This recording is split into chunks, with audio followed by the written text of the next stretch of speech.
오늘은 이제 글 두 가지를 볼 텐데요. 먼저 눈먼 자들의 도시라는 걸 볼 거예요. 혹시 이 책 써주신 분 말고 다른 분 가운데서 읽어보신 분 계신가요? 안 계세요? 이제 이분이 주제 사람 아구라는 작가의 눈먼 자들의 도시에 대해서 써주셨어요. 그리고 이제 뭐 작가에 대해서 설명을 해주시고, 그 다음에 줄거리를 말씀해 주시고, 뒤쪽에 보면 이제 여성의 눈으로 보는 수용소 생활, 뭐 이런 식으로 작성을 해주셨어요. 이 가운데 1페이지 가장 위쪽에 보시면 책 그림이 나오고 옆에 제목이 나오죠. 그 아래 가장 먼저 이분께서는 작가에 대해서 설명을 해주셨어요. 첫 번째 단락에서. 이거 한번 잠깐만 읽어보세요. 뭐 한 30초 정도만 읽어보십시오.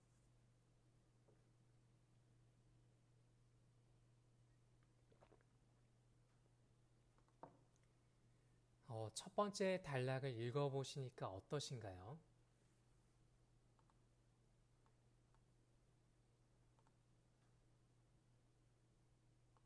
잘 이해가 잘 되시나요? 조금 어렵게 느껴지죠? 이게 왜 그러냐면은 여기 첫 번째 지금 작가라고 되어 있는 부분 밑에는 작가에 관한 설명이 있고요. 그 밑에 잠깐 작품에 관해서 이야기를 하고 있어요. 이거를 조금 나눠 보자면 첫 번째 이제 작가에 관해서는 작가의 이름은 주제 사라마구라는 사람이고요. 저는 사실 이 사람 이름을 처음 들어봤는데 세 가지 정보가 나오죠. 첫 번째는 1922년에 태어난 사람이다. 그리고 두 번째는 포르투갈 출신이다. 그리고 마지막 세 번째는 1988년도에 노벨 문학상을 수상한 작가다.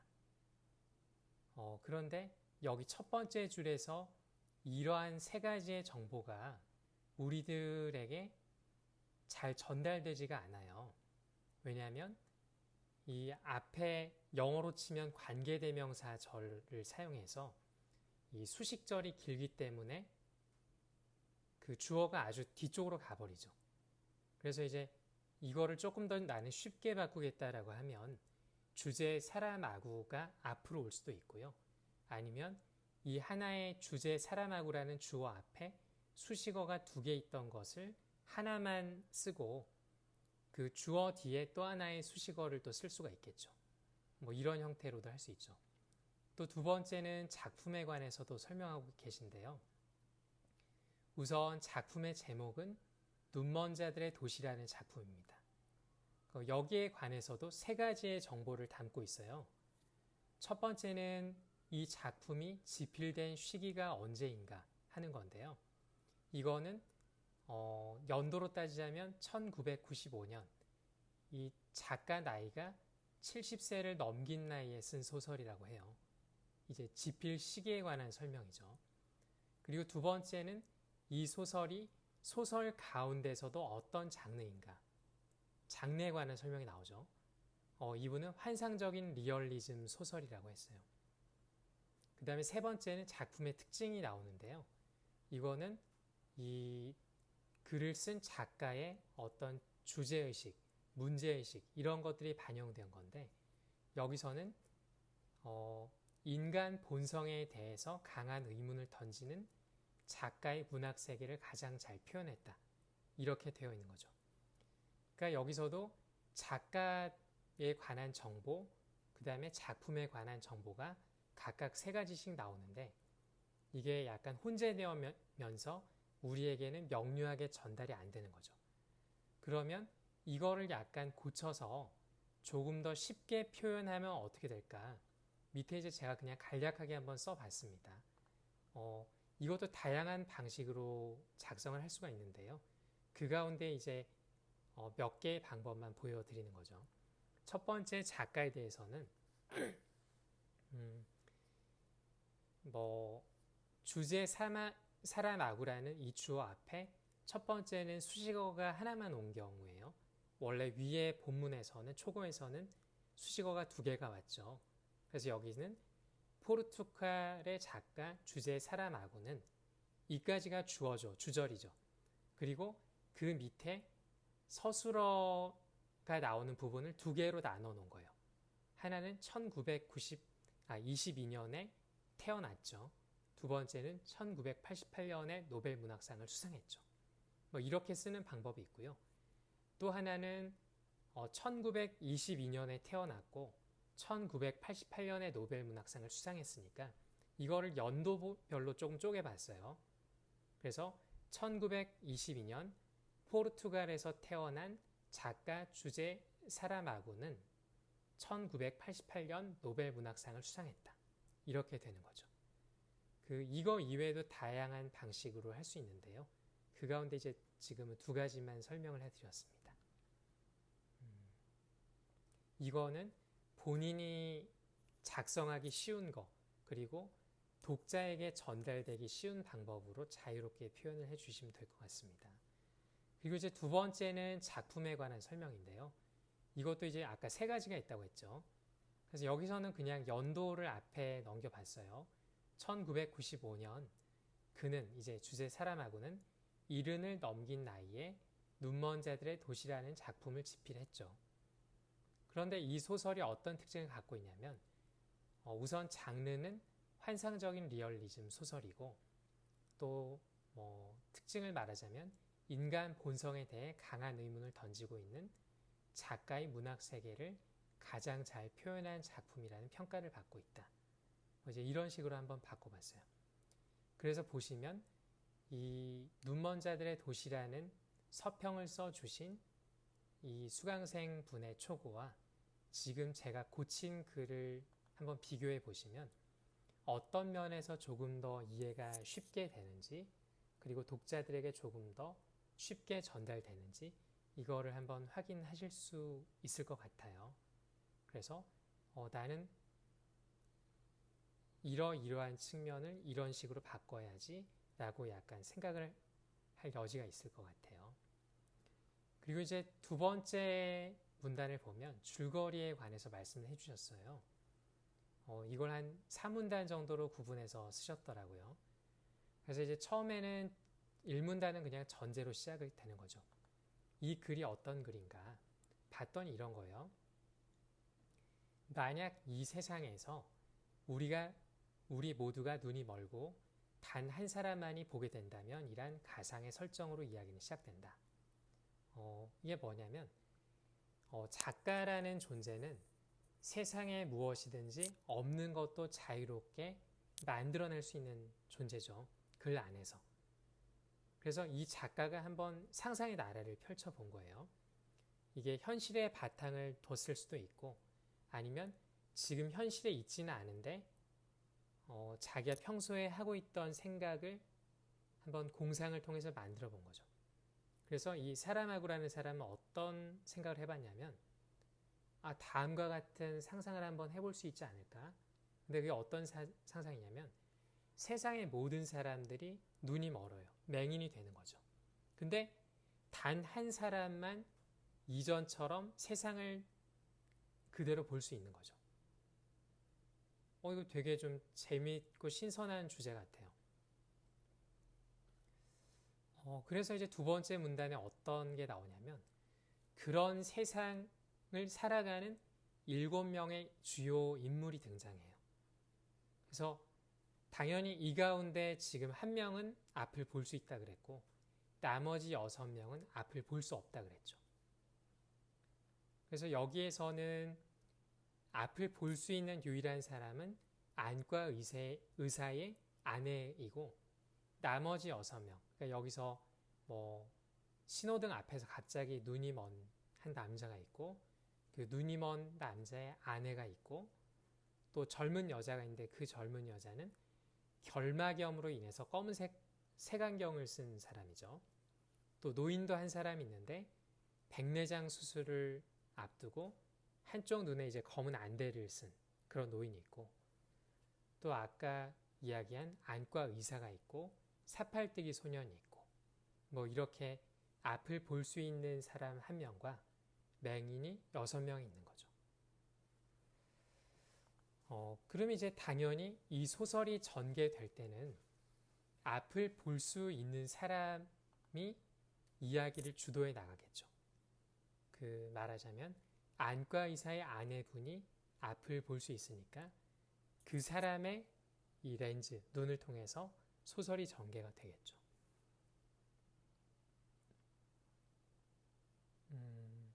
이것도 이제 저기 초고 작성하신 거하고 지금 제가 논리를 분석해 드린 거하고 보시면 조금 차이가 있는데요. 이분께서는 먼저 앞에서 각 7사람을 나열해 주고 있어요. 저는 이것도 괜찮은 방법이라고 봐요. 다만 여기서는 이제 구체적인 것에서 일반적인 것으로 간 거고, 제가 설명드릴 때는 이제 일반적인 거, 그러니까 범위가 큰 것에서 작은 것으로 좁혀 들어간 거죠. 두 가지 방법 다 장단점이 있어요. 첫 번째 방법 같은 경우에, 그러니까 구체적인 것에서 일반적으로 가는 방법은 사람들의 호기심을 약간 자극할 수가 있죠. 왜냐하면 이 독자들이 이 문단이 어떻게 구성되는지를 잘 알지 못하니까 하나하나 더듬어가면서 읽어볼 수밖에 없죠. 근데 독자가 이걸 나는 빨리 이해하고 싶어 했을 때 좀 단점이 있는 거고, 저처럼 일반적인 것을 먼저 이야기하고 그 뒤에 구체적인 것을 이야기하면 독자들이 이게 이런 이야기구나 먼저 알아볼 수 있다는 장점은 있지만, 상대적으로 뭔가 이미 이게 어떤 이야기구나 알기 때문에 호기심이 약간 줄어들 수도 있죠. 그래서 그거는 조금 선택을 하시면 좋을 것 같아요. 그리고 세 번째 문단을 한번 볼게요. 이게 어떤 이야기냐면 이제 어느 날 갑자기예요. 진짜 느닷없이죠. 도시에 있는 모든 사람들이 다 실명하게 되는 거예요. 그러니까 시력을 상실하게 되는 거죠. 근데 이제 마치 전염병에 걸린 것처럼 모든 사람들이 단 한 사람만 제외하고 예외 없이 걸리는 거죠. 너무 이상한 거죠. 사실 이제 잠깐 이제 딴 길로 조금 빠지자면 이런 거죠. 1800년대, 1900년대까지만 해도 인류의 수명이라는 게 그렇게 길지가 않았어요. 대다수의 사람들은 40세 전후로 해서 다 죽을 수밖에 없었어요. 왜냐하면 전염병이 한번 이렇게 돌면 그 당시는 이제 의료 체계가 지금처럼 체계적이지 않고 의학 기술이라는 것도 지금처럼 고도로 발달되어 있지 않아서 전염병에 걸리게 되면 대책이 없는 거예요. 그랬던 거죠. 사실 지금도 올해 같은 경우에 코로나 바이러스라는 게 전 세계적으로 유행을 하고 있잖아요. 그래서 팬데믹이라는 표현을 쓰는데, 이것도 우리가 기존에 가지고 있던 바이러스에 대한 백신, 이걸로 치유가 잘 안 되잖아요. 그래서 이게 약간 임시 방편격으로 렘데시비르 이런 걸 사용하고 있는데 실질적으로 그렇게 효과가 있는 것 같진 않아요. 사실 의학계에서도 미국의 모더나랄지 아니면 영국의 아스트라젠카랄지 이런 회사들이 개발을 하고 있지만 이게 생각만큼 쉽지가 않고 임상, 재상, 3상 이렇게 거치고 그거를 인간에게 실질적으로 투여해서 효과가 있다라고 판명이 나기까지 오랜 시간이 걸리죠. 그러니까 오늘날에도 이렇게 어려운데 옛날 같았으면 얼마나 힘들었겠어요. 그래서 작가는 이런 상상을 한번 해본 것 같아요. 근데 이런 상상은 단지 이제 제가 보기에는 작가의 머릿속에서만 나온 건 아닌 것 같고, 이전의 역사를 살펴보면 흑사병이 창궐했다거나 그런 과거 스페인 독감이라든지 이런 게 많잖아요. 그러니까 그런 거에 바탕을 두고 거기에 상상력을 조금 가미를 했던 것 같아요. 그래서 이 작가가 이런 병을 이름을 붙이기를 뭐라고 붙였냐면 백색병이라고 했죠. 그래서 정부는 이게 자꾸 전파가 되니까 병이 확산이 되니까 처음에 이 병에 감염된 그런 환자들과 보균자들을 강제로 병원에 격리시키고 수용시켜 버리는 거죠.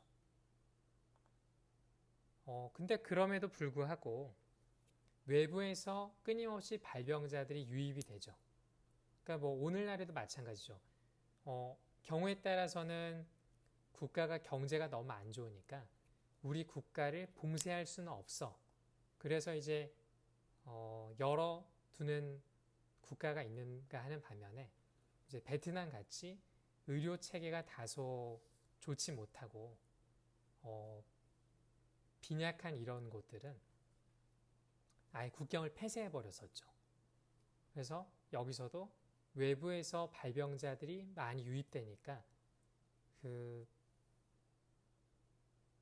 이 백색병에 걸리는 사람들이 많아지고 그러다 보니까 자연스럽게 병실이 부족해지고 보급 물자도 부족해지는 현상이 일어났죠.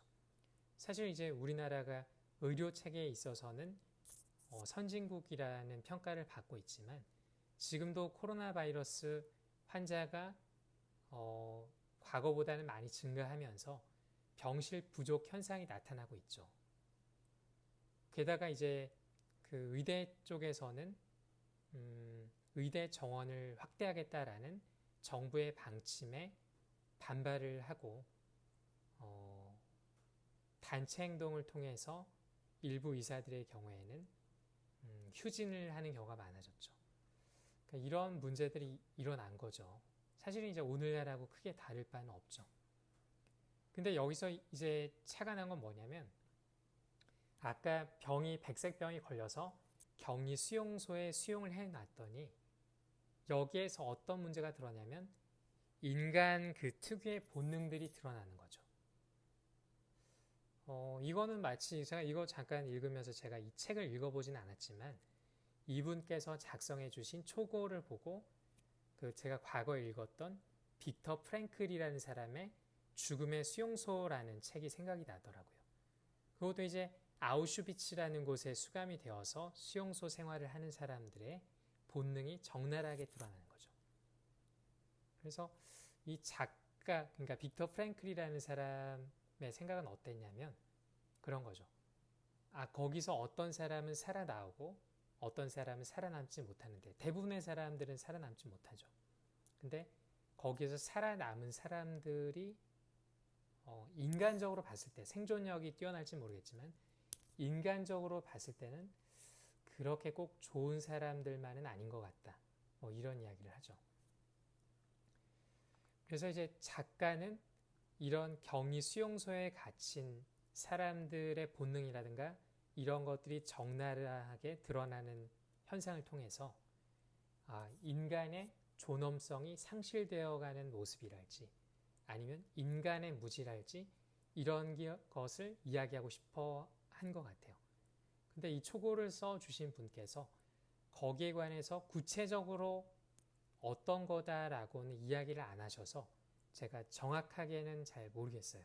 구체적으로 어떤 면에서 인간성의 존엄이 상실되어 가는지 어떤 측면에서 인간의 무지가 부각되는지 이거는 잘 모르겠습니다. 그리고 밑에는 이게 제가 위에 초고 써주신 걸 제가 논리 분석을 했죠. 그 분석한 것을 토대로 제가 수정본을 한번 써봤어요. 한번 읽어보면 이런 거죠. 어느 날 도시에 거주하는 모든 사람들은 마치 전염병에 감염되기라도 한 것처럼 실명을 하게 된다. 뭐 이렇게 쓰셔도 되고요. 나는 마치 가와바타 야스나리가 설국 1000문장을 쓰는 것처럼 짧은 문장 서너 개를 연달아 포개서 독자들의 호기심을 자극하는 한편 가독성을 최대한 높이는 것을 목표로 하겠다. 그럼 이렇게 뭐 조금 길게 쓰기보다 짧은 걸로 2개를 쓰겠다 그러시면 어느 날 도시에 거주하는 모든 사람들은 실명을 하게 된다. 이게 사실 호기심을 조금 더 자극할 수가 있죠. 그럼 사람들이 그렇겠죠. 아니 왜 실명을 하게 되지?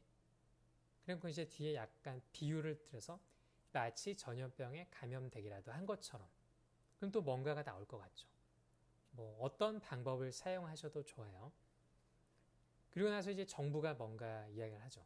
정부는 이것을 백색병이라고 명명하고 병이 확산되는 것을 막기 위해 발병자들을 혹은 복균자들을 정신병원에 격리 수용시킨다. 그러나 외부에서 발병자들이 유입되면서 이내 병실과 보급품이 부족해진다. 이로 인해 격리 수용소에서는 인간의 본능과 한계가 고스란히 드러나게 된다. 작가는 이를 통해 인간의 무지와 존엄성의 상실을 이야기한다. 뭐 전반적으로 어떤 이야기인지는 알겠지만 조금 더 구체적인 내용이 있으면 이래서 이 글을 쓴 필자가 이런 이야기를 했구나라고 우리한테 조금 가슴에 와닿을 것 같아요. 이 수정 전의 문단과 수정 후의 문단이 어떻게 달라졌는지 이제 수강생들 분께서 조금 이야기를 해 주실 수 있을까요? 네, 뭐 어떤 이야기라도 좋습니다. 좀 어떻게 달라졌나요?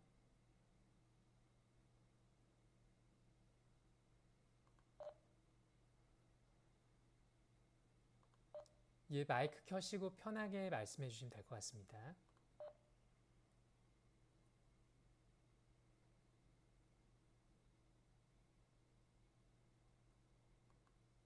별로 달라진 게 없나요? 예. 그러면은 3문단 계속해서 해보겠습니다.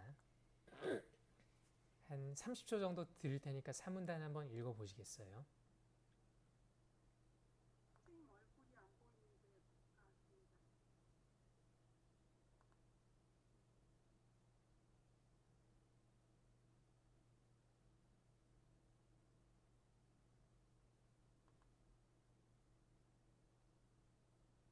안 보이나요?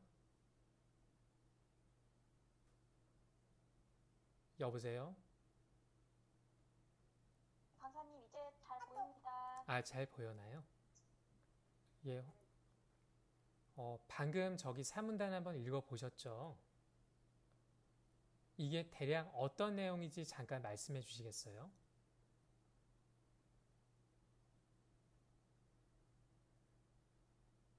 필자는 이 문단에서 어떤 이야기를 하려고 했을까? 뭐 간단하게 한두 말씀만 해주시면 될 것 같아요.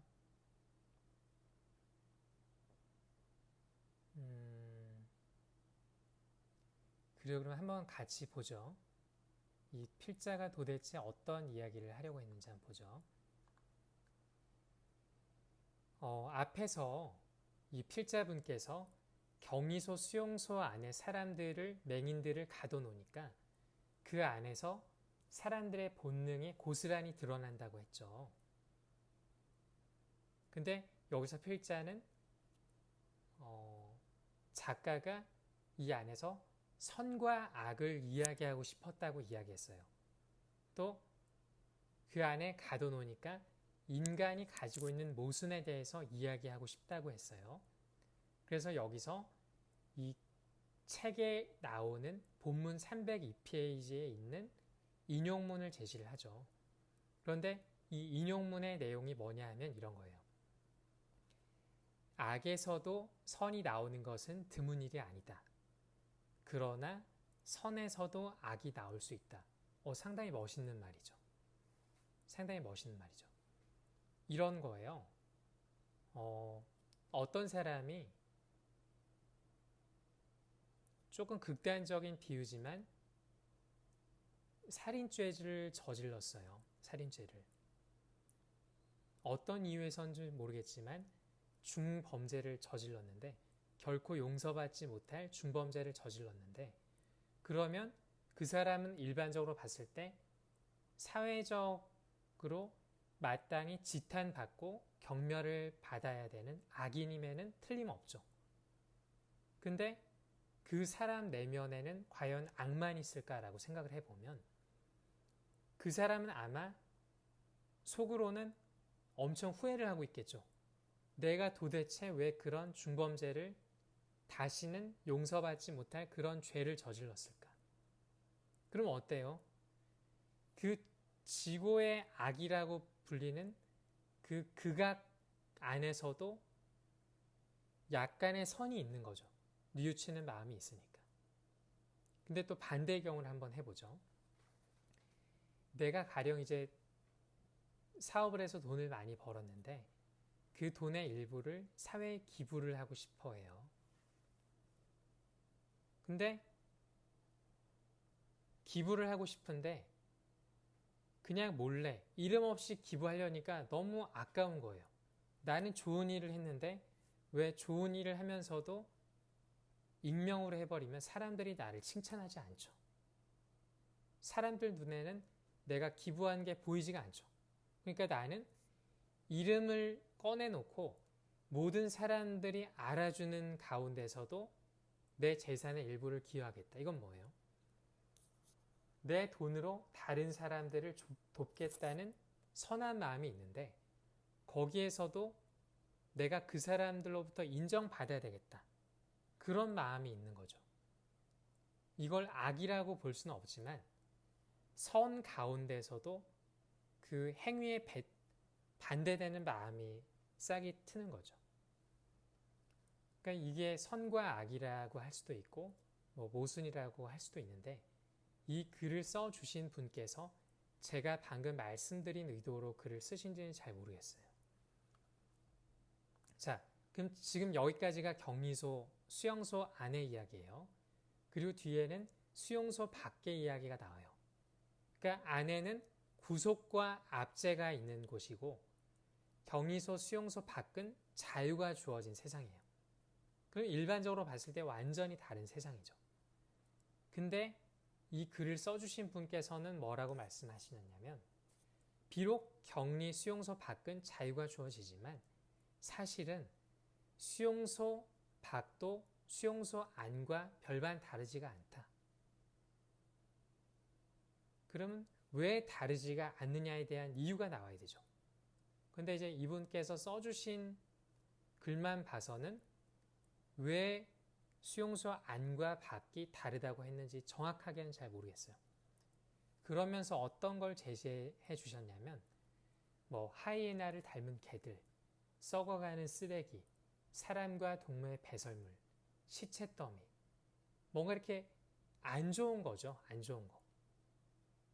그러니까 안 좋은 게 수용소 안도 뭔가 안 좋은 것들이 많고 수용소 밖도 무언가 안 좋은 것들이 많은데 적어도 앞에서 수용소 안은 구속, 수용소 밖은 자유라고 이야기를 하려면 뭔가 자유에 관한 무언가가 나와야 되는데 이게 이제 내용이 좀 일치하지가 않죠. 그래서 정확하게 전달하려는 게 독자들에게 전달되지는 않고 있죠. 어떤 이야기를 하고 있는지 정확하게는 잘 모르겠어요. 그리고 나서 이제 모든 것을 잃었을 때 여기서 이제 뭐 조금 의미가 명확하진 않은데 뭔가 눈에 보이는 것 뭐 이런 것들이 포함되는 것 같아요. 그러니까 뭔가 그런 안 좋은 상황일 때 사람과 사람의 연대의식을 통해서 진정 소유하는 것 이게 뭐 진정한 소유 이런 이야기인 것 같은데 이 본문만 봐서는 정확하게는 모르겠습니다. 뭐 이런 이야기를 하고 있는 것 같아요. 그러니까 제가 이 줄거리 3문단까지만 봐서는 이 글이 정확히 어떤 내용인지는 잘 모르겠습니다. 조금 더 보충을 해주시면 저나 아니면 다른 수강생들께서 이 글은 이런 내용을 담고 있구나 라고 조금 더 구체적으로 인지할 수 있지 않을까 하는 생각이 듭니다.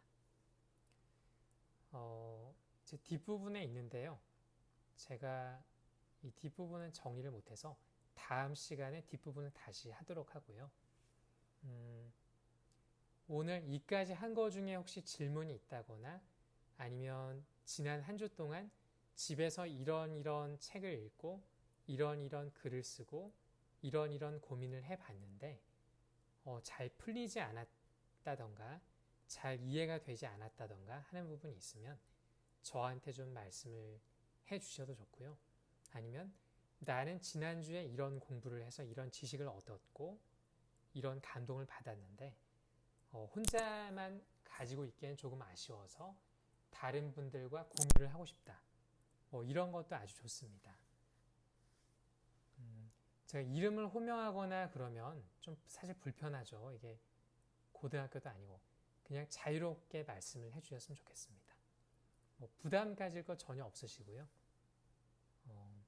그냥 자유롭게 해주셨으면 좋겠습니다. 혹시 혼자 공부하다가 조금 어려웠던 게 있을까요?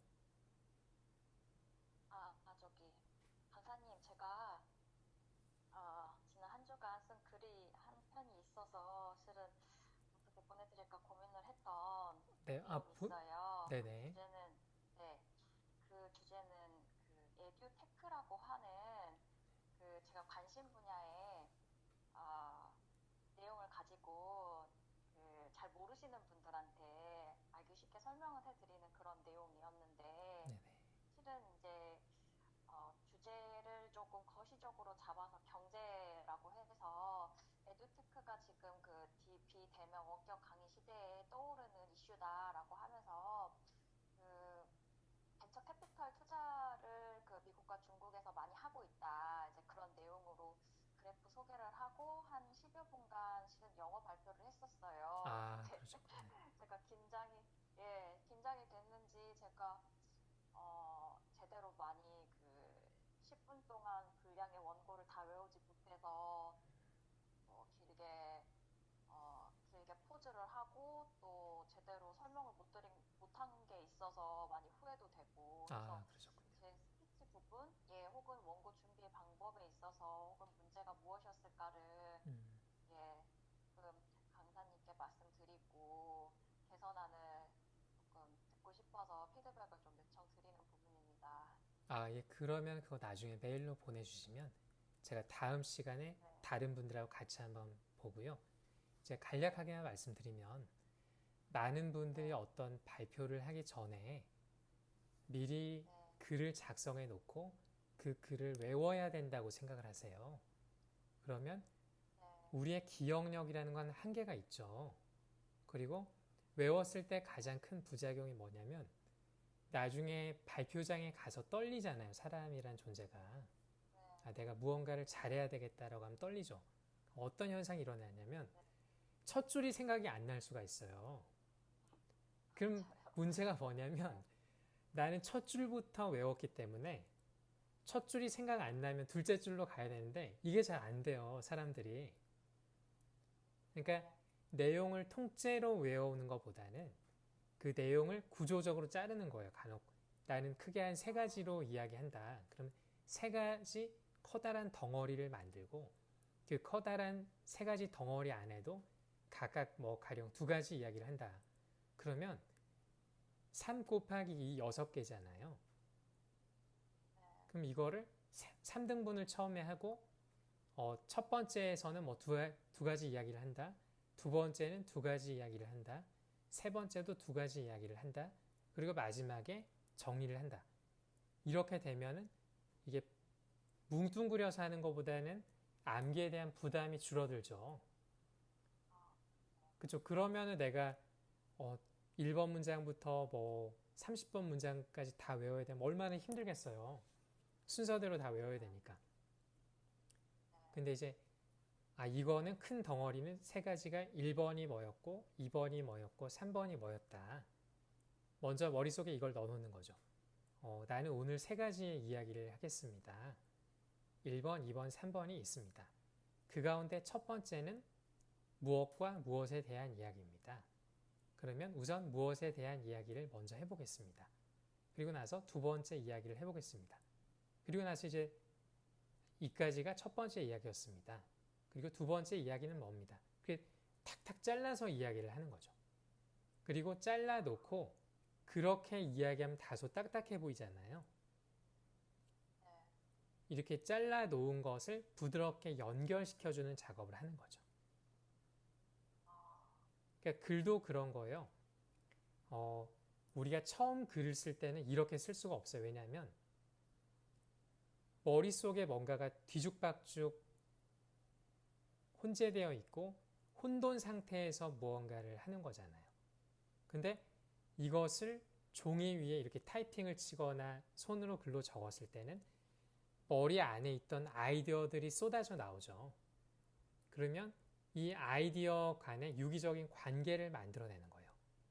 비슷한 생각은 큰 덩어리로 묶고 큰 덩어리로 묶여진 생각은 앞뒤, 선후, 좌우 이거를 순서를 배열을 하는 거죠. 그러니까 처음에는 혼돈 속에서 시작을 해서 나중에는 각각의 이름을 정해서 질서를 부여해 주는 거죠. 이제 모든 글이나 말은 그런 이 두 가지의 과정을 거치는 거죠.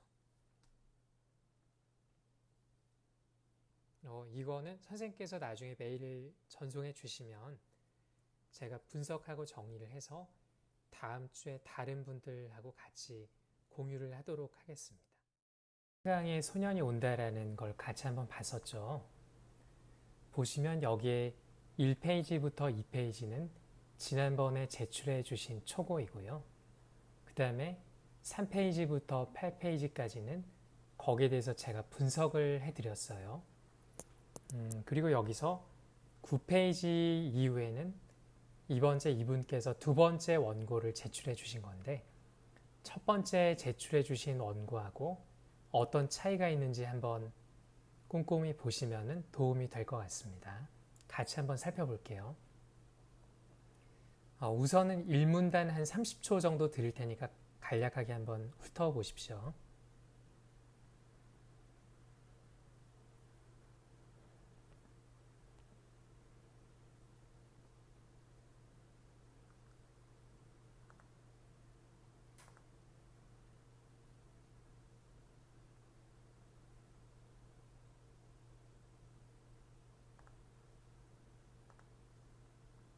다 보셨나요? 우선 이제 밑에 논리는 관계, 스토리 이렇게 적어놨는데요. 사람들이 논리라고 생각하면 뭔가 되게 그 딱딱한 것, 뭔가 답답한 것 이렇게 받아들이는데요. 사실은 이제 논리라는 거는 글로 치자면 문장과 문장의 관계라고 할 수 있어요. 그러니까 우리가 어떤 글을 읽었을 때 이건 되게 스토리텔링이 재미가 있다라고 하는 건 뭐냐면 문장과 문장이 상당히 유기적으로 혹은 좋은 순서로 결합을 해서 시너지 효과를 내는 거거든요. 그래서 똑같이 좋은 문장이 있어도 그 문장을 어떤 순서로 배열하느냐 혹은 어떤 관계로 만드느냐에 따라서 글이 이제 상당히 달라지는 거죠. 그래서 우리가 프로페셔널한 저술가다, 작가다라고 하는 거는 결국에 문장 자체도 좋겠지만 그 문장과 문장 사이를 얼마나 유기적으로 연결하느냐, 그 관계를 만드는 능력, 스토리를 만드는 능력이 탁월한 사람들이라고 이야기를 할 수가 있죠.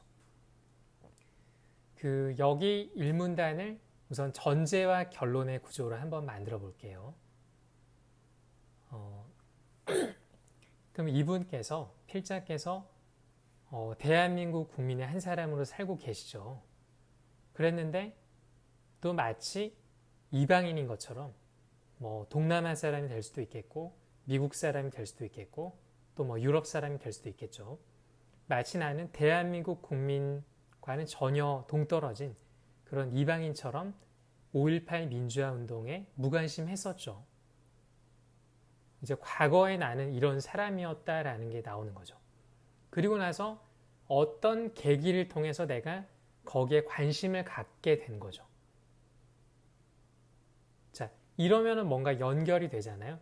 나는 과거에 어떤 사람이었는데 여기서 말씀하신 것처럼 소설가 한강에 소년이 온다라는 글을 읽게 되면서부터 이건 아니구나. 나는 이방인이 아니라 5.18 민주화 운동과 관련되어 있는 사람이구나. 물론 거기에 직접 참여를 하지 않았지만 대한민국 국민의 한 사람으로서 마땅히 이런 문제에 관심을 가져야 되겠구나. 사회적인 의식을 가져야 되겠구나. 라고 생각을 한 거죠. 부끄러움을 느꼈던 거죠. 그렇게 부끄러움을 느끼고 나니까 역사에 대한 무관심이라는 것, 곧 악이라는 것을 깨달은 거죠. 무관심하다라고 해서 악이다라고 표현을 할 수 있을지 모르겠지만 어쨌든 이분께서는 그렇게 표현을 하셨고 그거를 조금 자신의 의견을 조금 더 정당화시켜 보기 위해서 김대중 대통령의 연설을 가지고 왔죠. 왜냐하면 내가 그냥 이런 이야기를 혼자 툭 던진 것보다 모든 사람들이 아는 유명한 인물 그리고 그 인물이 많은 사람들에게 공감을 얻었던 이야기 그걸 통해서 자신의 주장을 강화하려는 거죠. 그 이야기는 이제 6.15 공동선언 9주년이 되던 해에 김대중 전 대통령께서 연설한 내용이죠. 간략하게 이야기하면 이런 거죠. 자유로운 나라가 되려면 국민들이 양심을 지켜야 된다. 진정 평화롭고 정의로운 나라가 되려면 그런 국민들이 행동하는 양심이어야 된다. 그걸 국민들이 방관하면 어떻게 되느냐? 결국에는 악의 편이다. 그러면서 이제 마지막에 행동하지 않는 양심은 악의 편일 수밖에 없다. 라고 이렇게 설명을 하는 거죠. 상당히 짜임새가 있죠. 이 단락은. 네. 이분께서 재고를 쓰신 거하고 방금 이제 제가 이거를 분석해서 다시 정리한 거하고 한번 보면 어떤 차이점이 있나 똑같은 문제인데 관계 설정을 어떻게 했나 이런 거를 한번 유심히 지켜보시면 아마 다음번에 조금 더 잘 쓰실 수 있을 것 같아요. 자, 그럼 두 번째 문단을 한번 볼까요? 이것도 한 30초 정도 드릴 테니까 한번 읽어보시겠어요?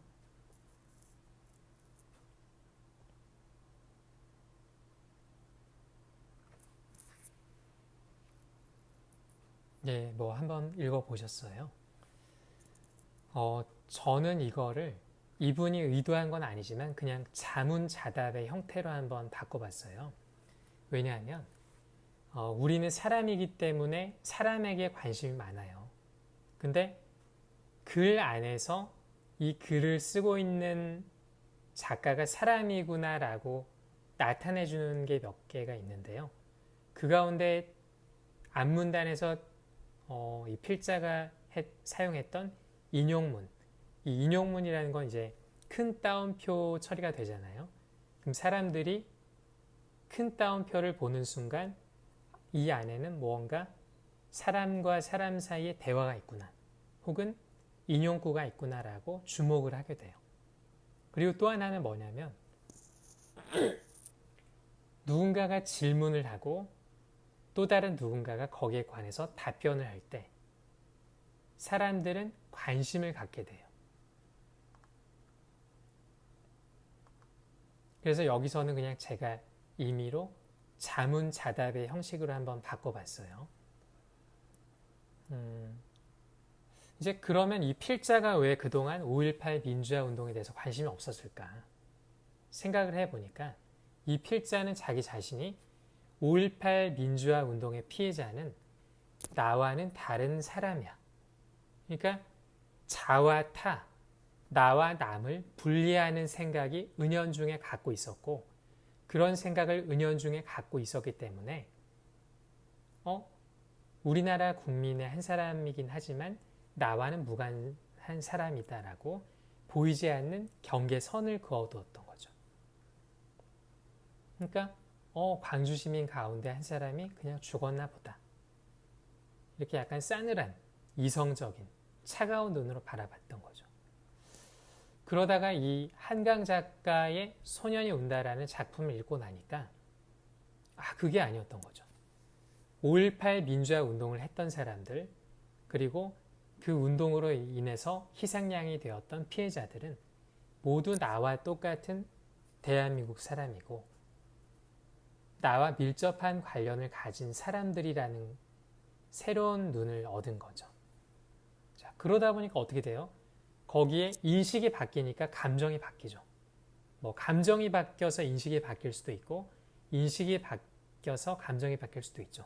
이 선후 관계는 사실 좀 분명하지는 않은데 어쨌든 그러다 보니까 그 피해자가 마치 내 가족같이 느껴졌던 거죠. 그러니까 너무 불합리한 거 아니야? 그러니까 이제 공감하게 되고 그러면 내 가족이 저렇게 되면 이런 거 있죠. 세월호 진상규명하라. 왜 그 사람들이 그렇게 열을 올리고 몇 년 동안 할 수 있을까요? 본인의 가족이기 때문에 하는 거거든요.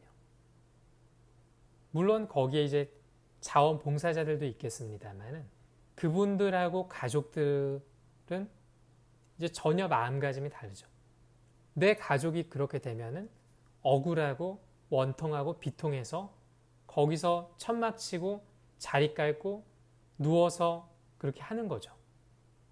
그래서 이분이 비록 그 정도는 아니더라 하더라도 나는 앞으로 이것에 관한 진실을 규명하기 위해서 연대의식을 갖고 뭔가 사회적인 활동을 해보겠다. 목소리를 좀 내보겠다. 이런 생각을 드는 거죠. 사실 이제 누군가가 이제 글을 쓰는 목적이 있잖아요. 이거 이제 조지 오웰이라는 작가의 나는 왜 쓰는가라는 책이 있어요. 거기서는 보면은 사람들이 도대체 왜 글을 쓰는가에 대해서 작가가 심각하게 고민을 해보고 그 고민의 결과를 4가지로 크게 구분을 해봐요. 첫 번째는 이런 거죠. 글쓰기의 동기. 순전한 이기심이죠. 어렸을 때 자기를 무시하거나 등한시하거나 이랬던 선생님들이나 이런 사람들의 약간 안갚음 이런 것도 있죠. 또 뭐가 있을까요? 미학적 열정 이런 것도 있죠. 뭔가 내가 다른 작가의 글을 봤더니 문장이 너무 아름다워. 나는 꼭 저런 문장을 한번 써보고 싶어.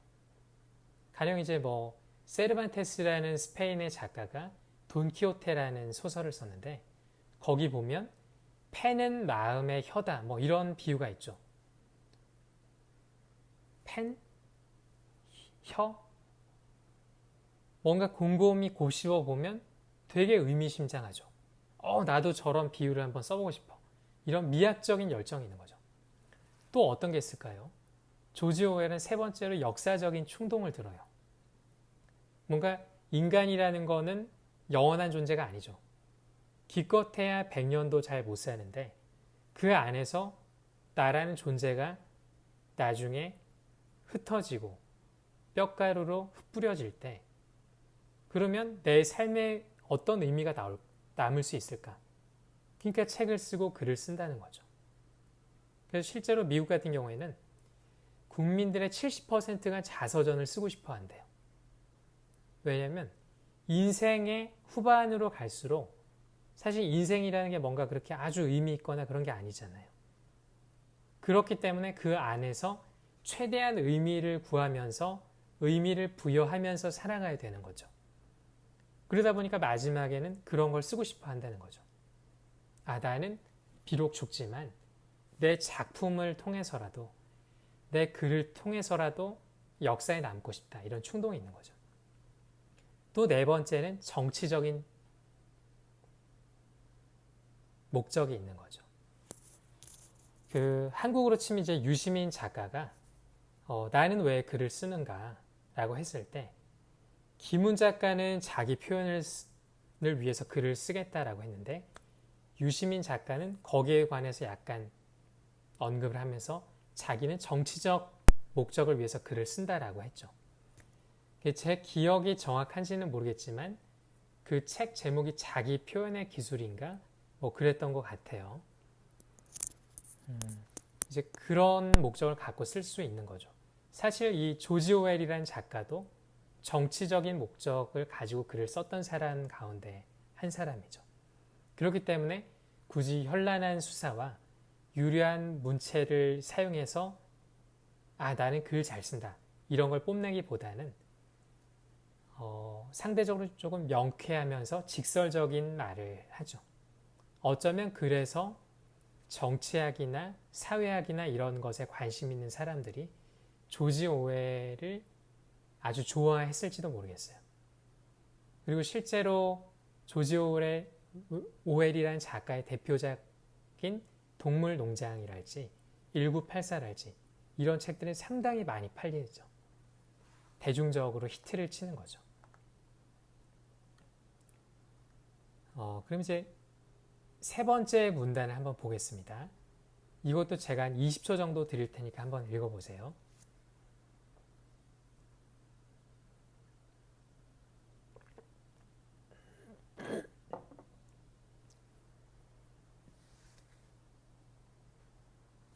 읽어보셨나요?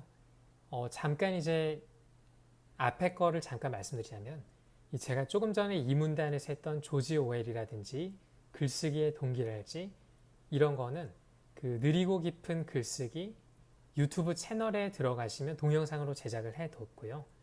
또 느리고 깊은 글쓰기 티스토리 블로그에 들어가도 그것에 관해서 조금 내용을 정리를 해 놓으셨어요. 그래서 사람이 배우는 유형이 두 가지가 있다고 말씀드렸죠. 아마 제 기억으로는 미국의 경영학자 피터 드러커라는 사람이 넥스트 소사이어티 아니면 자기 경영 노트 그 둘 중에 한 권에서 언급을 했던 것 같은데 사람이 배우는 방법에는 두 가지가 있어요. 첫 번째는 무언가를 들어서 배우는 유형이 있고 듣는 인간이죠. 두 번째는 무엇을 읽어서 배우는 읽는 인간이 있는데 제가 조금 전에는 무엇을 말씀을 드렸죠. 근데 이제 저 같은 경우에도 남의 얘기를 들어서 이해를 하는 유형이기보다는 남의 쓴 글을 읽어서 흡수를 잘하는 읽는 인간이거든요. 그래서 그런 말씀을 드렸습니다. 그리고 이제 이것도 약간 여담이지만 일본의 오에 겐자부로라는 대작가가 있죠. 노벨 문학상을 수상한 작가가 있는데 그분의 읽는 인간이라는 책이 있어요. 그것도 이제 자신이 50년 정도 읽고 쓰고 하다 보니까 글쓰기는 이렇더라, 독서는 이렇더라 라는 것을 약간 집약적으로 설명을 해둔 책이죠. 근데 사실 완독하기는 어려운 책이에요. 저도 이제 책을 상당히 좋아하는데 좀 억지로 다 읽었다라는 표현이 좋을 정도로 생각만큼 잘 읽히지는 않아요. 그 점을 한번 좀 염두해 주셨으면 좋겠습니다. 이제 여담 여기까지 하고 산문단을 한번 분석을 해 보겠습니다. 이제 표면적으로 보면 5월이 되면 언론에서는 5.18 민주화 운동에 대해서 이야기를 하죠. 보도를 하죠. 근데 이제 왜 그런가 봤더니 이유가 있죠. 역사적인 맥락이 있는 거죠. 이제 전두환 신군부가 1980년 5월 달에 언론을 통제했죠. 그리고 나서 속칭 빨갱이를 속출한다는 명목 하에 광주 지역을 봉쇄하고 고립시켜버리죠. 그리고 나서 고립시킨 다음에 뭐냐면 공수부대를 그 안에 투입해서 시민들을 무차별하게 폭행하고 학살하는 그런 만행을 저지르게 되는 거죠. 어떻게 보면 우리 역사의 정말 비극이죠. 그러니까 얼마나 이제 이분께서는 본문에서 비극적인 상황이다. 이렇게 표현을 해주셨는데 이제 저는 참혹한 광경이 벌어졌다. 이렇게도 표현할 수 있고 비극적인 상황이 연출이 됐다. 직면했다. 이렇게도 표현할 수가 있겠죠. 그 상황이라는 게 어떤 거냐면 이제 수많은 시민들이나 학생들이 실종되는 경우가 있었고 심지어는 사망하는 경우도 있었죠. 게다가 죽은 사람은 그렇다 치고 살아남은 사람들은 정신적인 후유증이 있을 거 아니겠어요? 그러니까 이전에 평온했던 일상으로 쉽게 되돌아갈 수가 없는 거죠. 아까 이제 제가 말씀드린 빅터 프랭클이라는 사람, 나중에 이제 심리학자, 의 길을 걷게 되는 거죠. 그래서 이제 죽음의 수용소라는 책을 썼는데 아우슈비츠 수용소에서 겪었던 경험들을 이야기를 하죠. 근데 생각을 해보세요. 그런 죽음의 문턱까지 갔던 사람들이 그런 고난이 지나가고 나서 다시 평온한 일상생활을 해도 과거의 경험, 그리고 그 경험으로 인한 트라우마, 그것이 현재 여전히 남아있죠. 그러다 보니까 얼마나 정신적으로 살아남긴 했지만 피폐해지고 사는 게 어렵겠어요. 이제 그런 광경을 지금 묘사를 하고 있는 거죠. 그러면 사문단을 한번 볼게요. 이것도 한 20초 정도 드릴 테니까 한번 읽어보십시오.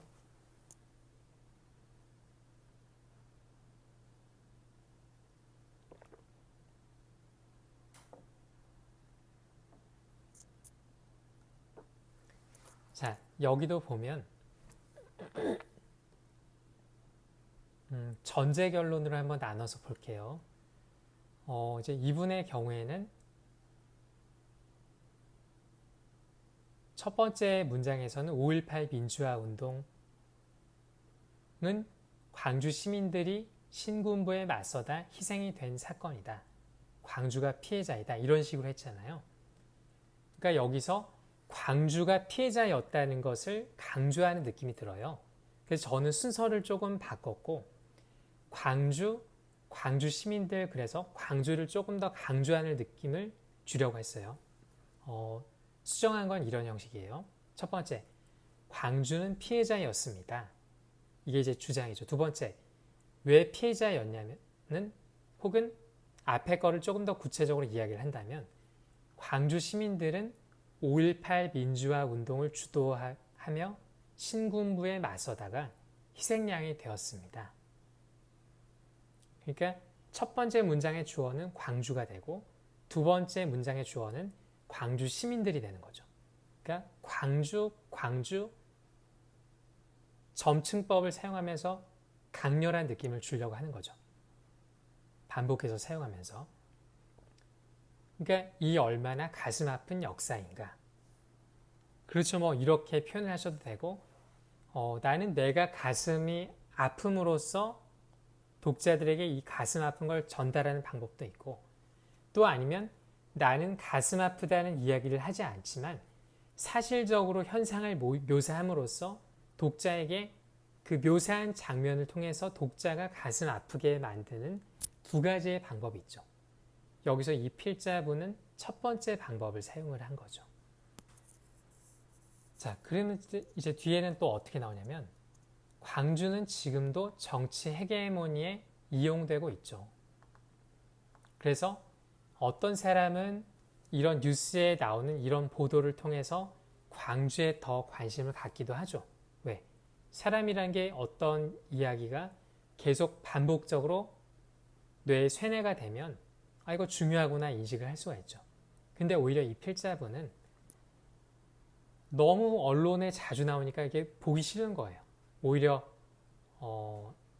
약간 이제 그런 거에 대한 거부 반응이 일어나는 거죠. 필자분은 그런 거죠. 그래서 나는 오히려 그런 이유 때문에 5.18 민주화 운동에 대해서 무관심해졌었다, 이렇게 말씀하시죠. 근데 어쨌거나 그럼에도 나는 이 한강이라는 작가의 소년이 온다라는 책을 읽음으로 인해서 기존에는 5.18 민주화 운동에 무관심했지만 이 책을 통해서 역사에 대해서 관심을 갖게 되었고, 그동안 내가 역사에 관해서 무관심했던 것이 얼마나 부끄러운 것이었는 것을 다시 한번 깨닫게 되었던 거죠. 그럼 이제 다섯 번째 문단 한 20초 정도 드릴게요. 한번 훑어보세요.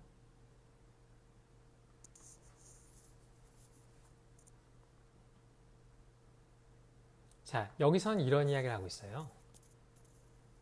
한강 작가의 소년이 온다라는 책을 읽었더니 이 작가의 책에는 5.18 민주화 운동을 두 가지로 그려냈다는 거죠. 하나는 사회적인 측면이고 하나는 개인적인 측면이래요. 그럼 사회적인 측면에서 보니까 어떻게 됐냐? 광주라는 도시 자체가 5.18 민주화 운동의 피해자더라. 이거죠. 근데 개인적인 측면에서 보니까 어떻게 됐냐? 거기에 참여했던 시민 개개인의 고귀한 삶이 파괴됐죠. 그 과정을 이 책이 현실적으로 그리고 또 담담하게 담아냈다는 거죠. 뭐 그런 이야기를 하고 있어요. 그러면서 이제 육문단에는 인용문이 2개가 나와요. 근데 사실은 이 인용문 2개는 이게 필자가 개인적인 삶을 표현하기 위해서 이 인용문 2개를 빌려온 것인지 사회적인 측면을 드러내기 위해서 가져온 것인지가 중요하죠. 만약에 전자라면 이 문단을 따로 나눌 것이 아니라 앞에 문단, 그러니까 첫 번째 사회적인 이야기를 했고 그 다음에 개인적인 이야기를 했는데 이 개인적인 이야기를 뒷받침하기 위해서 이 두 개의 인용문을 뒤에 붙여줘야 되는 거죠. 그래서 이거는 굳이 문단을 이렇게 나눌 필요는 없다. 이제 그렇게 말씀을 드리고 싶어요. 그리고 인용문에 관해서 간략하게 말씀을 드리자면 이제 2가지가 있죠. 인용문의 길이가 얼마나 적절하냐. 이게 이제 상당히 중요하죠. 왜냐면 그 소위 이제 교보문고에 가면 글쓰기, 책쓰기에 관한 책들이 상당히 많아요. 근데 이제 거기 보면 재밌는 게 뭐냐면 책쓰기를 가르치는 분들이 많은데 그분들이 인용문을 많이 따와요. 그리고 어떤 분은 최근에 소송을 당하셨어요. 뭐 이거 너무 많이 남의 거를 베껴왔다. 표절 아니냐. 이제 책 2권이 베스트셀러가 됐는데 이거 뭐 남의 거 다 훔쳐온 거지 니네가 쓴 게 뭐 있냐. 이래서 이제 소송이 걸렸는데 그 책들을 읽어보면 어떤 거는 인용문이 1페이지가 넘어요.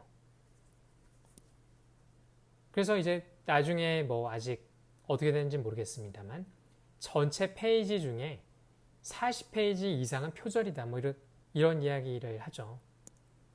그게 왜 그러냐면 남의 거 다 가져온 거예요. 그러니까 내 주장을 펴기 위해서 남의 거의 아주 일부를 가져와야 그게 강해지는데 남의 거를 가져오지 않으면 내 주장이 이루어지지 않을 정도로 내 컨텐츠는 빈약하고 그냥 다 가져와 가지고 짜집기를 해버리니까 그런 문제가 생기는 거죠. 그래서 인용문을 가져온다 하더라도 그 길이를 짧게 가져오는 게 중요하죠. 그래서 뭐 어떤 전문가들은 한 문장, 길어도 2문장 가지고 정도를 가지고 와라. 물론 이제 경우에 따라서는 인용문이 아니라 자료로 제시를 해야 되기 때문에 상대적으로 타인의 자료를 빌리는 게 많아질 수는 있어요. 근데 그런 경우가 아니라 직접 인용을 하겠다라고 하면 가급적이면 짧게 하는 게 좋죠. 네. 그런 문제가 좀 있습니다. 그리고 7번째 문단을 한번 살펴보겠습니다. 한 20초 정도 드릴 테니까 한번 읽어보세요.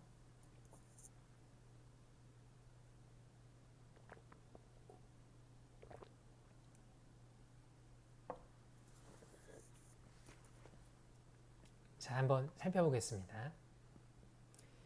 이분이 여기서 말하고 싶은 건 이런 거예요. 과거 1980년 광주에서 5.18 민주화 사건이 있었죠.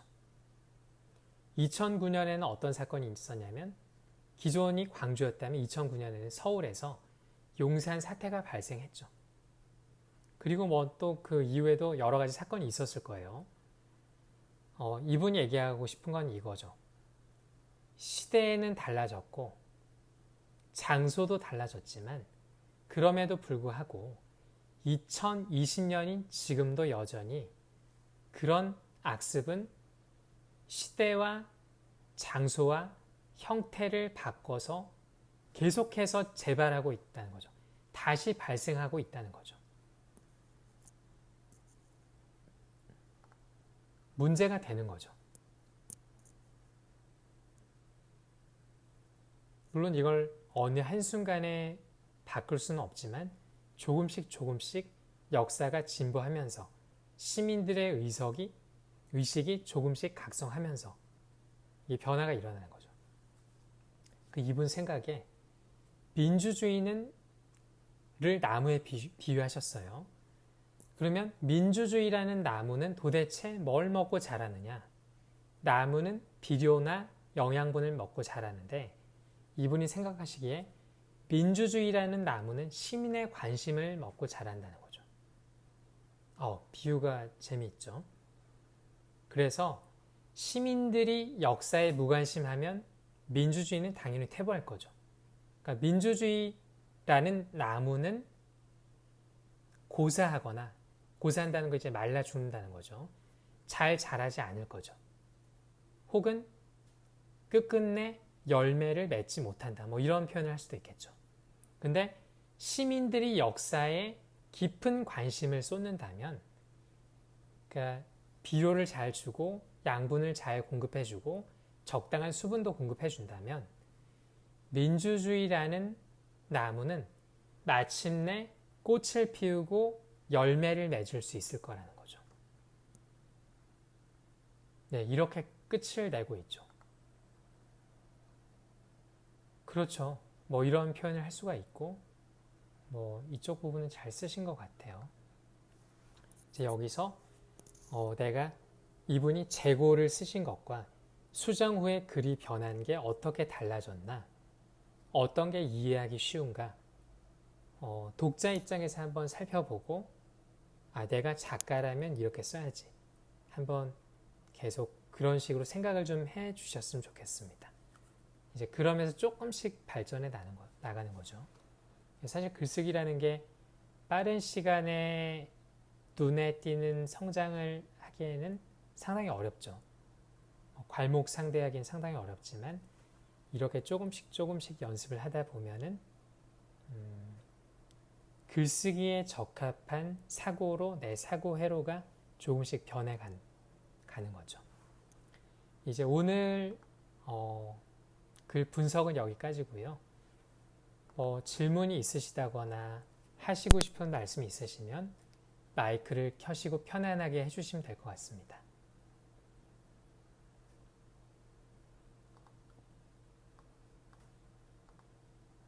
네, 뭐 어떤 말씀이든지 상관이 없습니다. 편하게 해주십시오.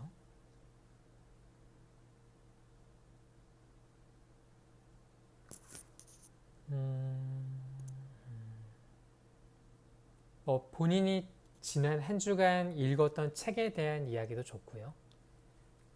아니면 내가 궁금했지만 물어보기 어려웠던. 예, 말씀해 주세요.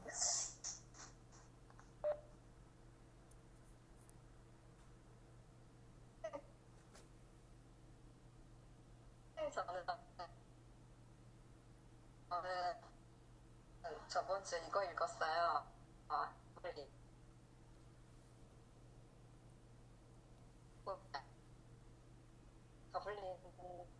더블린 사람들 보세요.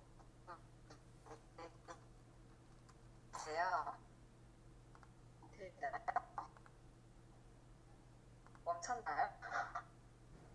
예, 이제 들립니다.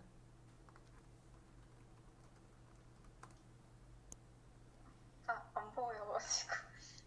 그 제임스 조이스 소설 말씀하시는 건가요? 저는 그걸 읽어보진 않았는데요. 제 작가가 제임스 조이스라는 건 아는데 그게 어떤 내용이던가요? 속으로 할까요? 네?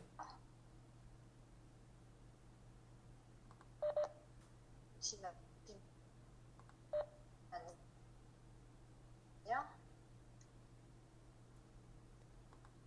예, 제임스 조이스의 더블린 사람들이라는 책을 잠깐만 설명해 주실 수 있을까요? 그 책을 읽지 않은 분들이 많으시기 때문에 잠깐 설명해 주시면 좋을 것 같습니다.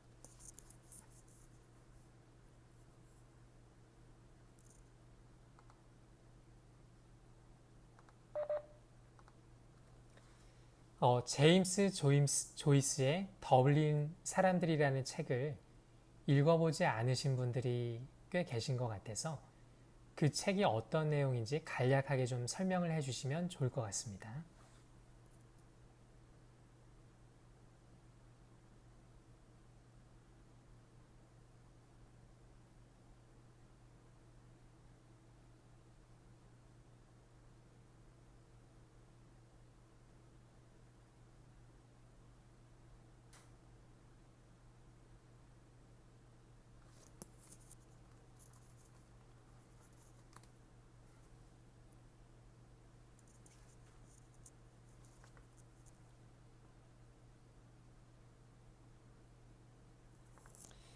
이제 저는 그 작품을 보지는 못했고요.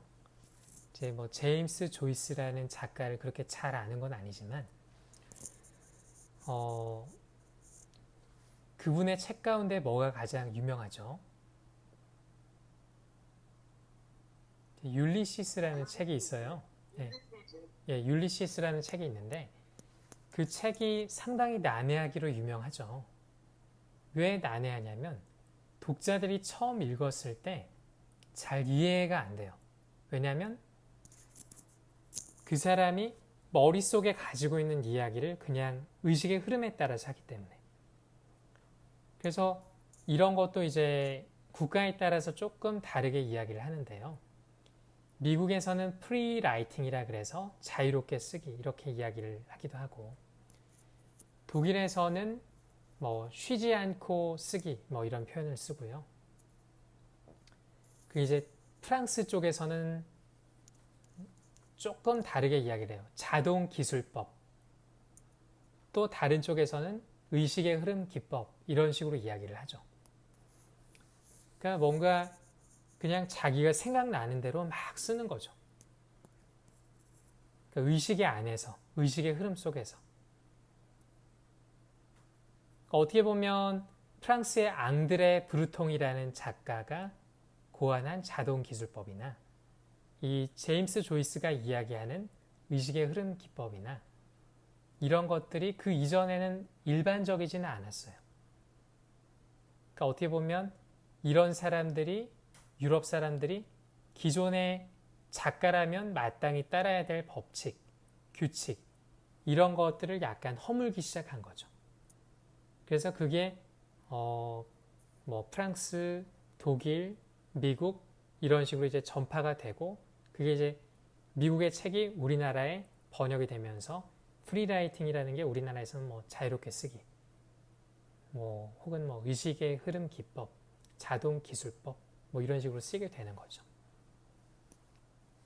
사실은 우리가 글을 쓸 때도 처음부터 누가 뭐 구조를 정하고 논리적으로 짜고 그렇게 쓰겠어요.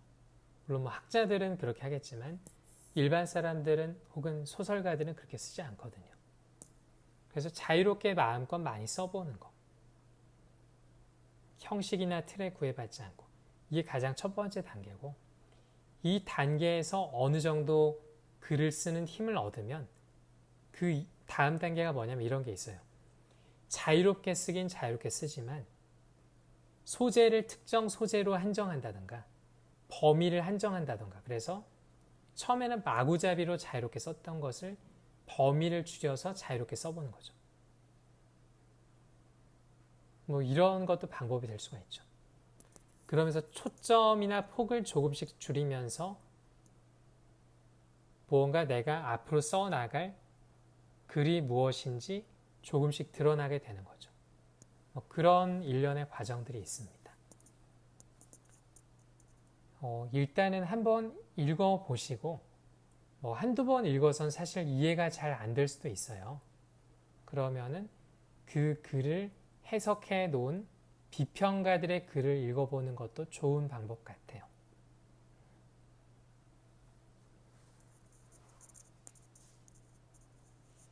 예, 또 다른 질문이라든지 하시고 싶은 말씀이 있으실까요?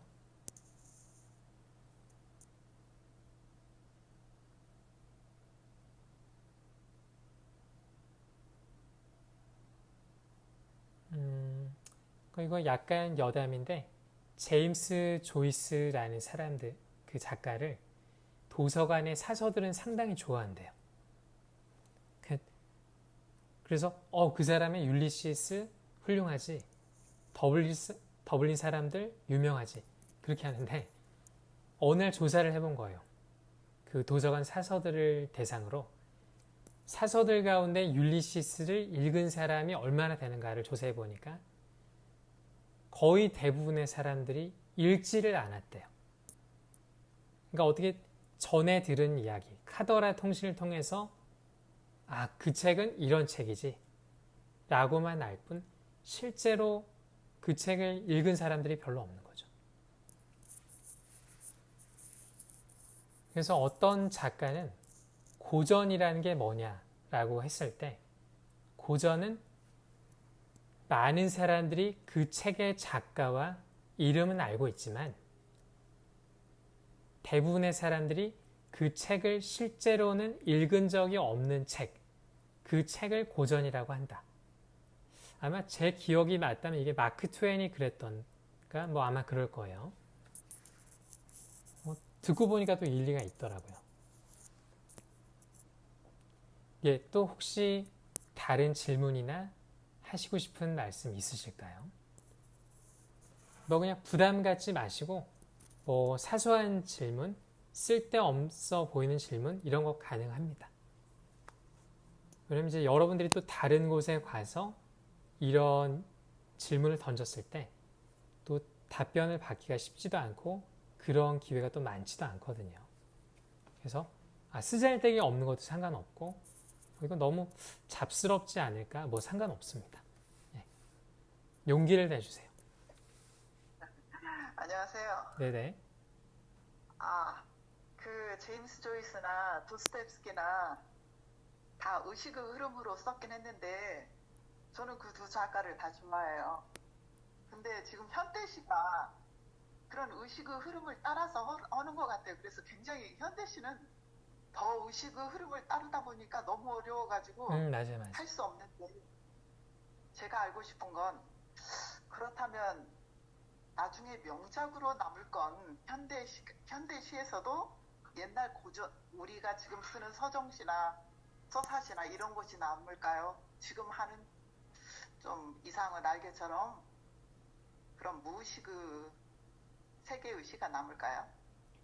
예. 그러니까 지금 제 질문해 주신 건 그런 거죠. 아까 우리가 조지 오웰의 생각하기에 글쓰기의 동기에는 크게 네 가지가 있다. 순전한 이기심, 미학적 열정, 역사에 대한 충동, 정치적 목적인데 이 가운데 세 번째 걸 말씀을 해주신 거죠. 뭔가 누군가가 시를 쓰는데 역사에 남고자 하는 충동이 있죠. 근데 지금은 모르겠지만 세월의 풍화작용을 견디어낼 수 있는 시는 과거의 서정시냐 아니면 모호하고 난해한 현대시냐 이런 거죠. 네네. 누구도 알 수는 없죠. 왜냐하면 이건 뭐냐면 사람들의 선택을 받는 문제이기 때문에 그래요. 사람들의 선택을 받는 문제. 근데 현대시도 보면 너무 그 의식의 흐름을 제가 따라갈 수가 없더라고요. 그냥 오히려 그 제임스 조이스 소설이나 이런 것들은 따라갈 수가 있겠는데 너무 이렇게 따라갈 수가 없어서 과연 그 어떤 시를 써야 좋은가 이런 거 같은 것들도 상당히 딜레마거든요. 그러니까 이제 이런 것 같아요. 제가 이제 뭐 현대시의 전공자도 아니고 거기에 관해서 깊이 있는 지식을 가지고 있지도 못하지만 간혹 이렇게 읽다 보면 어떤 생각이 드냐면 쓴 사람이 자기가 무슨 말을 하는지 모르는 시가 많아요. 근데 이렇게 되면 어떤 문제가 생기냐면 내 의식 속에 이런 게 그냥 떠다니는데 나는 의식 속에 떠다니는 단어를 그냥 나열했다 이거거든요. 그러면 이게 독자에게 전달이 될까? 사실 독자에게 전달이 잘 안 돼요. 그럼 어떻게 되냐? 마치 철학이나 뭐 이런 학문처럼 되는데 그런 학문들의 문제가 뭐냐? 과거의 위대한 사상가들은 아주 어려운 걸 아주 간단하게 만들어서 사람들이 쉽게 이해할 수 있게 해줬어요. 근데 학자들이 본인의 울타리를 치고 경계선을 만들고 싶은 거예요. 이 영역은 전문가의 영역이다. 침범하지 마라. 이렇게 되는 거죠. 그러니까 아주 심오한 사고를 하면 그 심오한 사고를 한 이후에 단순한 언어를 전달할 수 있어야 위대한 철학자인 거예요. 그래서 이제 아인슈타인 같은 과학자는 어떤 이야기를 하냐면 네가 정녕 해당 분야에 관한 깊이 있는 이해를 추구하는 사람이라면 7살짜리 어린애를 앉혀놓고 학생을 앉혀놓고 당신이 이해한 바를 설명하고 그 상대방이 이해할 수 있게 만들어야 된다. 이게 위대한 거죠. 근데 지금 사실 거꾸로 가는 거죠. 본인도 이해를 못하는데 어떻게 독자가 이해를 하겠어요? 그러니까 물론 모든 것이 네. 요즘 현대시 신춘문예에 당선되는 거 보면 아 시가 어떻게 써야 될지를 잘 모르겠더라고요. 이 신춘문예 시들 이렇게 읽어보니까 어디에다 기준을 둬야 될지 이런 거 같은 것들이 너무 좀 난해해가지고 그러니까 어디에 정점으로 잡아야 될지 모르겠더라고요. 이제 과거에는 신춘문예라는 게 하나의 지표, 등단하기 위한 등용문 이렇게 여겨졌잖아요. 근데 사실 그 뒤를 보게 되면 신춘문예에 등단한 작가 가운데 계속해서 살아남는 작가가 얼마나 되느냐? 그렇게 많지 않습니다. 그럼 왜 그렇게 많지 않을까? 결국에는 독자가 선택하는 사람이 살아남는 거잖아요. 물론 이런 경우도 있어요. 당대에는 독자가 선택하지 않았지만 후대에 선택하는 경우도 있죠. 그런 경우도 있지만 근데 제가 보기에는 고의적으로 본인도 잘 모르면서 난해하게 써서 역사의 뒤안길로 사라지지 않고 남을 수 있느냐? 상당히 어렵다고 봐요. 그래서 저는 타인의 인정이라는 관점 이거보다는 본인의 진솔함, 진실성 이게 우선돼야 된다고 보고요. 그리고 본인의 진실성, 명료성, 깊이 이런 것을 누군가가 알아줬을 때 남는 거지